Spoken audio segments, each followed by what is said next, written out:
اعوذ باللہ من الشیطان الرجیم بسم اللہ الرحمن الرحیم۔ اور ہم نے سمود کی طرف ان کے بھائی صالحہ کو بھیجا اس پیغام کے ساتھ کہ اللہ کی بندگی کرو، تو ایک وہ دو گروہ میں بٹ گئے۔ اس نے کہا، اے میرے قوم کے لوگو، تم بھلائی سے پہلے برائی کے لیے کیوں جلدی مچاتے ہو؟ تم اللہ سے مغفرت کیوں نہیں طلب کرتے کہ شاید تم پر رحم کیا جائے؟ انہوں نے جواب دیا کہ ہم نے تو تم سے اور تمہارے ساتھیوں سے بدشگونگی لی ہے۔ صالحہ نے کہا، تمہارا شگون اللہ کے یہاں ہے، اصل بات یہ ہے کہ تمہاری آزمائش ہو رہی ہے۔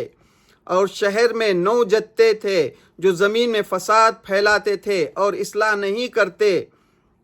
انہوں نے آپس میں کہا، تم لوگ اللہ کی قسم کھا کر عہد کر لو کہ ہم اس کو اور اس کے گھر والوں کو رات کے وقت قتل کر دیں گے، پھر اس کے وارثوں سے کہہ دیں گے کہ ہم اس کے گھر والوں کی ہلاکت کے موقع پر موجود نہ تھے اور ہم بالکل سچے ہیں۔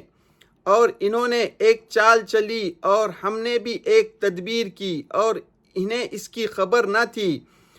پھر دیکھ لو کہ ان کی چال کا انجام کیا ہوا۔ ہم نے ان کو اور ان کی پوری قوم کو تباہ و برباد کر دیا۔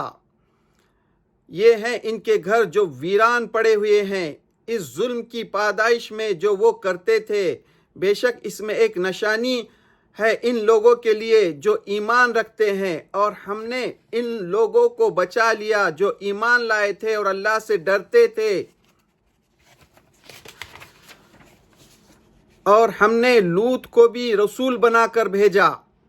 یاد کرو جب اس نے اپنے قوم کے لوگوں سے کہا کہ کیا تم ایسے بے حیائی کے کام کرتے ہو جو دنیا میں اس سے پہلے کسی نے نہیں کیا؟ کیا تم عورتوں کو چھوڑ کر مردوں کے پاس اپنی خواہش نفس پوری کرنے کے لیے جاتے ہو؟ حقیقت یہ ہے کہ تم بڑے ہی جاہل لوگ ہو۔ اس کے قوم کا جواب اس کے سوا کچھ نہ تھا کہ انہوں نے کہا کہ لوط کے گھر والوں کو اپنی بستی سے نکال دو، یہ بڑے پاک باز بنتے ہیں۔ پھر ہم نے اسے اور اس کے گھر والوں کو بچا لیا، بجز اس کی بیوی کے جس کے بارے میں ہم نے طے کر دیا تھا کہ وہ پیچھے رہ جانے والوں میں ہوگی، اور ہم نے ان پر ایک بارش برسائی۔ کتنی بری تھی وہ بارش جو ڈرائے جانے والوں پر برسی۔ سچ کہا اللہ نے۔ عزیز ساتھیوں،